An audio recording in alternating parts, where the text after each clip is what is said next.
श्री कृष्ण कहते हैं दुर्योधन 5 गांव दे दो पांडवों को, तुम्हारे अपने भाई हैं, केवल 5 गांव में गुजारा कर दे, बाकी तुम रख लो, सब कुछ तुम रख लो।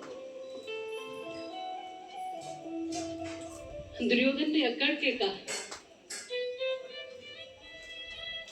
क्यों उनको अपने बल पे भरोसा नहीं है? क्यों मांग रहे हैं 5 गांव? वो तो अपने आप को बहुत बलवान समझते हैं।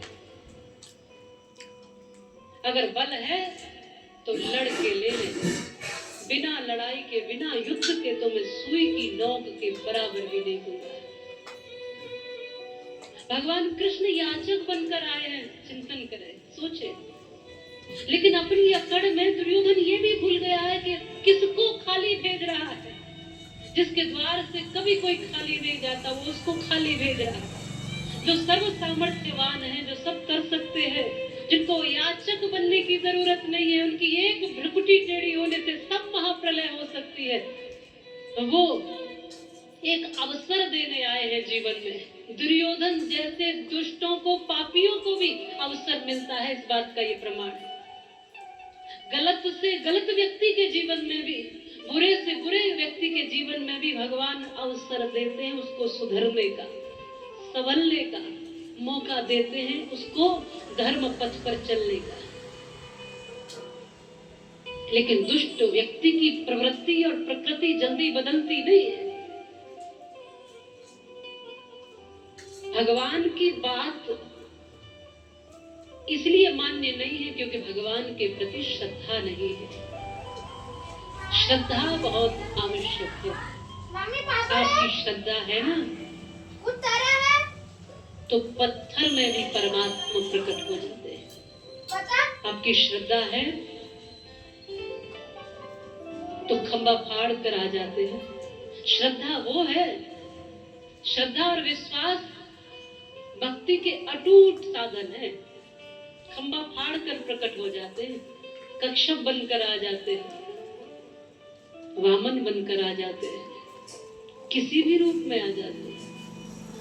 श्रद्धा है, विश्वास है, प्रेम है, तो माखन चोर भी कहलाते हैं, रण छोड़ भी कहलाते हैं। क्या क्या बन जाते हैं अपने भक्तों के लिए, भगवान क्या क्या नहीं बन जाते हैं। श्रद्धा है तो काठ की मूर्ति से प्रकट हो जाते हैं। श्रद्धा है तो महाप्रभु जगन्नाथ बनकर प्रकट हो गए। श्रद्धा है, तुम जिस भाव को मान रहे हो, तुम जिस नाम को मान रहे हो, वो उसी भाव नाम रूप के अनुसार बन के आ जाएंगे। तुम ठाकुर जी को जिस भाव से देखो, बाबा तुलसीदास जी की कथा आती है, वो अयोध्या से जब आए वृंदावन, बड़ी लोकप्रिय सी कथा है। तो वृंदावन में जब बिहारी जी के मंदिर के सामने आए तो पुजारी जी ने देखा कि राम जी वाले आज ठाकुर जी की नगरी में क्या कर रहे हैं। तो हंसकर पुजारी जी ने कह दिया, क्या हुआ, आज ठाकुर जी की नगरी में कैसे? राम जी को छोड़ के ठाकुर जी को प्रणाम करने आ गए हो क्या? पाला बदल लिया है क्या?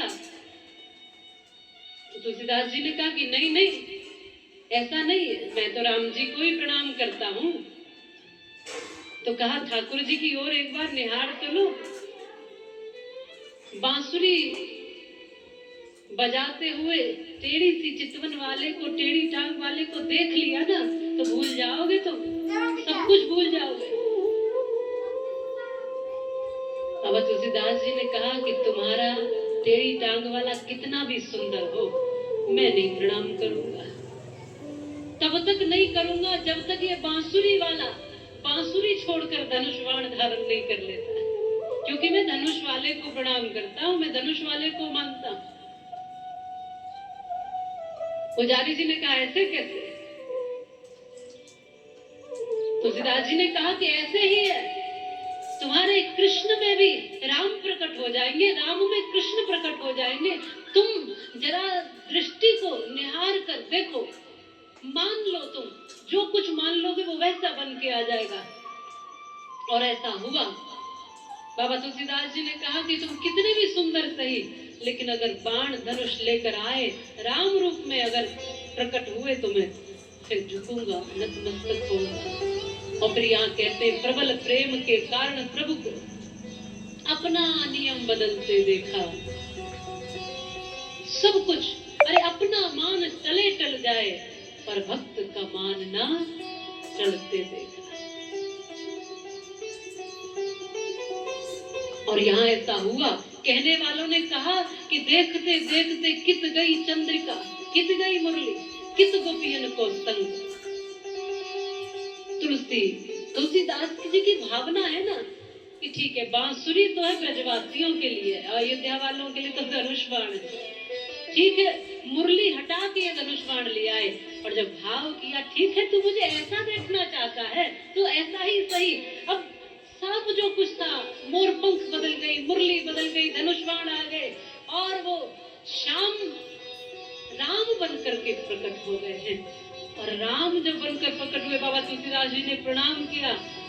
बाबा तुलसीदास जी को उसी छवि में राम दिखते हैं, और जो पुजारी है भगवान कृष्ण का, उसको उसी छवि में कृष्ण दिखते हैं, श्याम दिखते हैं। वो अपने ठाकुर को प्रणाम कर रहे हैं, वो अपने राम जी को प्रणाम कर रहे हैं। छवि एक ही है, रूप अनेक बन गए हैं, प्रतिमा वही है, पर जिसकी, इसलिए कहा जाकी रही भावना, जिसकी जैसी दृष्टि है वैसी सृष्टि होने लग जाती है। एक ही प्रतिमा में कृष्ण राम बन गए। ये कह रहे हैं मुझे तो राम दिख रहे हैं, वो कह रहे हैं मुझे तो ठाकुर जी दिख रहे, कृष्ण दिख रहे। जाती रही भावना जैसी, प्रभु मूरत देखी दिन। तुम क्या देखना चाहते हो? तुम सखा के रूप में देखना चाहते हो, वो तुम्हारे सखा बनकर आएंगे। तुम बालक के रूप में देखना चाहते हो, बालक बनकर आएंगे। तुम इष्ट के रूप में चुनोगे, इष्ट बन जाएंगे। तुम्हारे भीतर का भगवान है, बाहर थोड़ी भगवान है। तुम्हारे भीतर की अवस्था ही तय करती है कि तुम्हारा भगवान कैसा है। यूं तो वो ब्रह्मांड का नायक, कण कण में वास, वो तो निराकार, पर तुम कैसा चाहते हो? सबके भगवान अलग अलग होते हैं, इसलिए सबका भाव अलग अलग होता है। मीरा के अपने कृष्ण हैं, श्री जी के अपने कृष्ण हैं, गोपियों के अपने कृष्ण हैं, ब्रजवासियों के अपने कृष्ण हैं, द्वारिका वालों के अपने कृष्ण हैं, सबके अपने अपने कृष्ण हैं। सूरदास जी जिनको तो दिखता ही नहीं था, उनके अपने कृष्ण हैं। इन आंखों से दिखता नहीं था, फिर भी भगवान की जो महिमा बखानी है उन्होंने। इसका मतलब है भाव का विषय। तो सर्व सामर्थ्यवान भगवान अगर हमारे सम्मुख आए हैं तो कुछ न कुछ अवसर दे रहे हैं हमें। भगवान ने दुर्योधन को अवसर दिया, पर दुर्योधन ने अहंकार के कारण भगवान को पहचाना नहीं, भगवान में श्रद्धा नहीं रखी, उनकी बात नहीं सुनी। मेरे बल के कारण मैं सब छीन लूंगा, सब जीत लूंगा। अरे छीनना बल का प्रमाण थोड़ी है। किसी से छीन लिया कुछ तो तुम बलवान कहलाओगे क्या? अपनी ताकत को, अगर ईश्वर ने ताकत दी है तो ताकत को सबके सहायता के लिए लगाइए ना, कमजोरों को मजबूत करने के लिए लगाइए। आप कहो कि मैं ताकतवर हूं इसलिए मुर्गे की गर्दन काट देता हूँ, बकरे की गर्दन काट देता हूँ, मछलियों को चबा जाता हूँ, तमाम जीव जंतु पशु पक्षियों को खा जाता हूँ, इसलिए मैं ताकतवर हूँ। ताकत इसलिए नहीं मिली है, इस बात को समझिए। ताकत इसलिए नहीं मिली कि तुम सबको समाप्त कर दो, ताकत इसलिए मिली है कि जो कमजोर हैं उनको और ताकतवर बना दो, उनको और मजबूत कर दो, उनकी देखभाल करो। ये इसलिए ताकत मिली है क्योंकि तुम मनुष्य हो। अपनी शक्ति का दुरुपयोग मत करो। अपनी शक्ति से कुछ ऐसा है जिसको खड़ा करना है उसको खड़ा कर दीजिए। दुर्योधन गिरा रहा है, गिराने वाला कभी बड़ा नहीं हो सकता। बोलो हो सकता है क्या? किसी को कोई गिराने वाला बड़ा थोड़ी कहलाए। हम कई बार कहते मनुष्य को कि जीत लिया हाथी। हाथी का आकार देखिए मनुष्य से कई गुना बड़ा होता है। सबको जीत लिया इसने। इस हाथी को भी अपने अंकुश में कर लिया, बांध लिया हाथी। बंद शेर भी किया है तूने, ऊंट के नकेल डाल रीछ को नचाया। सर्प के भी दांत तोड़ विष से विहीन किया, पशु पक्षियों पे रौब खूब ही जमाया।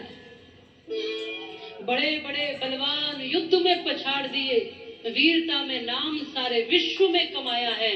और जीता सब देश पर काम क्रोध जीता नहीं, तो वक्त नरदेव तूने व्यर्थ ही गवाया है। अपने मन से हार बैठा, बाकी दुनिया में विजेता कहलाया। हाँ? तो हम दूसरों को